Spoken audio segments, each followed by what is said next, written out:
Le Maroc est la première équipe africaine à s'imposer face à la Belgique. C'est historique, ce match est historique la famille, on va débriefer ça. Félicitations au Maroc, c'est parti! Victoire 2 buts à 0 avec des buts de Sabiri sur coup franc et de Abouklal. Quel match de fou, félicitations au Maroc, c'est ça la Coupe du Monde, c'est incroyable. La Belgique va être éliminée je pense, le Maroc va se qualifier. Moi j'avais parié en plus sur Betclic les gars sur la qualification du Maroc côté A3. Donc j'espère que je vais gagner. Les gars, on commence directement par les compos. Je suis hyper content. Même si je suis pas marocain, la famille, ça fait trop plaisir de voir des matchs comme ça. Donc les compositions d'équipe, on va commencer d'abord avec le côté belge, avec Eden Hazard en numéro 10, capitaine. On a eu du Vertonghen, de Alderweireld et du Timothy Castagne.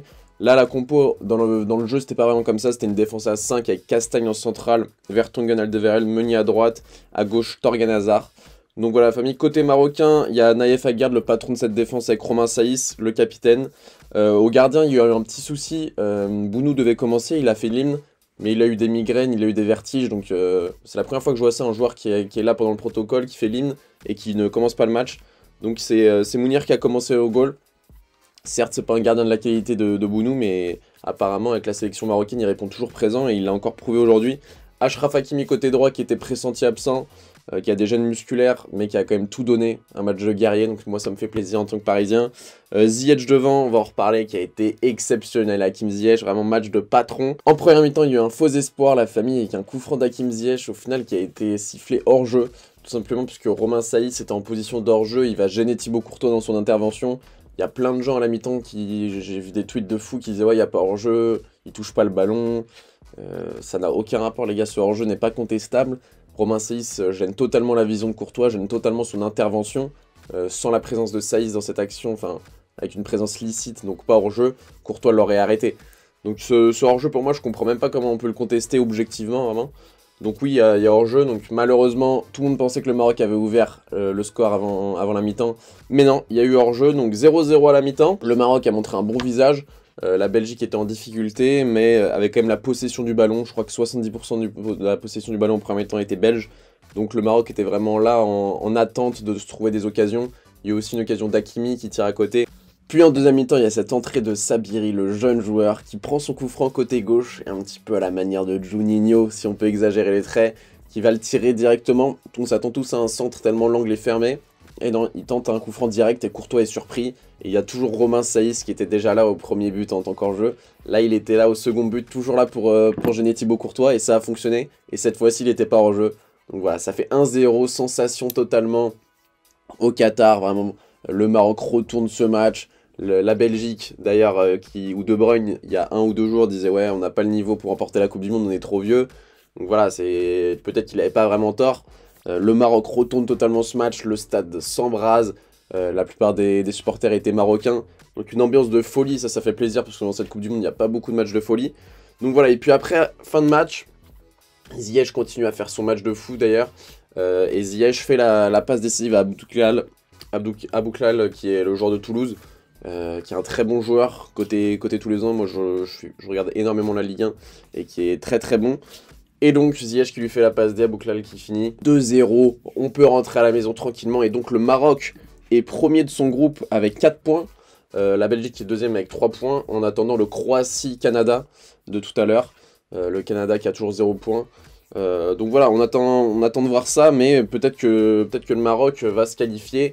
En tout cas, ils sont en très bonne posture pour se qualifier. Le dernier match face à la Croatie, face au Canada, va tout donner. On peut passer au top et au flop, la famille. J'ai mis en homme du match Hakim Ziyech, que vous voyez à l'écran, là, en train de dribbler quelques joueurs. Forcément, Hakim Ziyech nous a fait un match de patron. Lui qui est en grande difficulté du côté de Chelsea, il ne joue pas beaucoup. Apparemment, il a signé au Milan AC, mais il n'y a rien d'officiel. Pour après la Coupe du Monde, là, en janvier, il irait du côté des Rossoneri.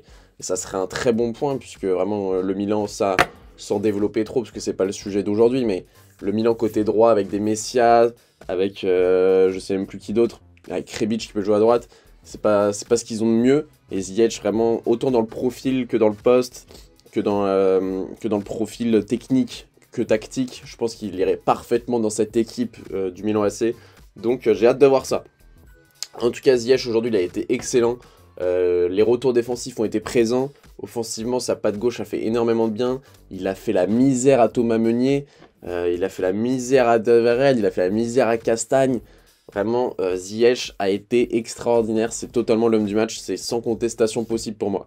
Après, Sabiri, forcément, puisqu'il rentre, il fait la différence sur ce magnifique coup franc. Donc je suis obligé de le mettre en top, vraiment il retourne le match à lui tout seul. Donc juste pour ce coup franc je le mets en top, hein, parce que voilà, c'est pas un coup franc facile à mettre. Et bah, c'est quand même Courtois au gardien déjà, donc Courtois le meilleur gardien du monde. Et il te cale le coup franc comme ça, il t'emmène tout le peuple marocain avec lui. Donc c'est exceptionnel, donc je suis obligé de le mettre en top. Troisième top, j'ai mis Eden Hazard. J'ai mis Hazard, mais c'est pas Torgan Hazard, c'est bien Eden Hazard. Puisqu'il a fait un très bon match malgré la défaite de son équipe, il a été très bon, que ça soit dans les dribbles, que ça soit dans la création, que ça soit dans les passes, que ça soit dans le comportement, dans les retours défensifs. J'ai beaucoup aimé son match, beaucoup de coffres, il revient vraiment bien, très bien.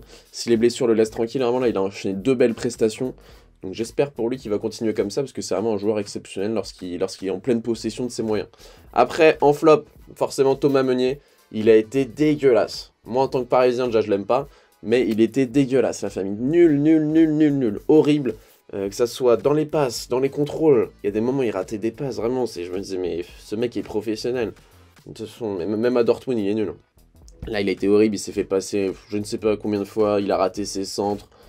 Du grand Thomas Meunier.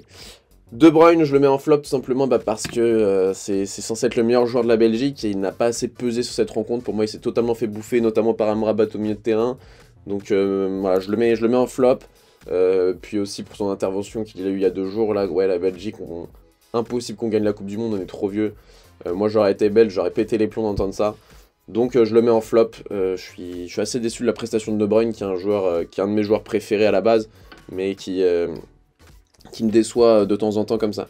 Puis Courtois, le meilleur gardien du monde que je mets en flop aussi, tout simplement puisqu'il a failli se prendre 2 buts assez... Enfin déjà, le premier but de Ziyech, avec leur jeu de Romain Saïs, pour moi il doit pas le prendre. Il fait une faute de main ou une faute d'appréciation du ballon. Et le coup franc de Sabiri, je pense que Courtois peut aussi l'éviter, avec un peu plus de jugeote on va dire. Donc Courtois je le mets dans les flops parce que... après sur le dernier but il peut rien faire, sur le but d'Abouklal, là il peut rien faire, il est en pleine lucarne. Mais pour moi, Courtois n'a pas fait un grand match, pas le type de match où on a l'habitude de le voir ces derniers temps. Donc voilà, famille, ça c'était pour les tops et les flops. J'espère que vous avez kiffé ce débrief, la famille. Félicitations au Maroc, félicitations à mes frères marocains. Je vous applaudis, la famille. J'espère que vous allez vous qualifier, pardon. Oula, j'ai bégayé de fou. J'espère que vous allez vous qualifier, la famille. Parce que j'adore les petites surprises comme ça dans la Coupe du Monde. Le Maroc, s'ils peuvent faire un bon parcours, ça serait exceptionnel. Pourquoi pas la gagner, hein. Après, j'espère que vous allez la laisser à la France. Voilà la famille, je vous souhaite une bonne matinée, une bonne journée, une bonne soirée, une bonne nuit. N'hésitez pas à vous abonner, c'est très important. C'était BR10. Peace.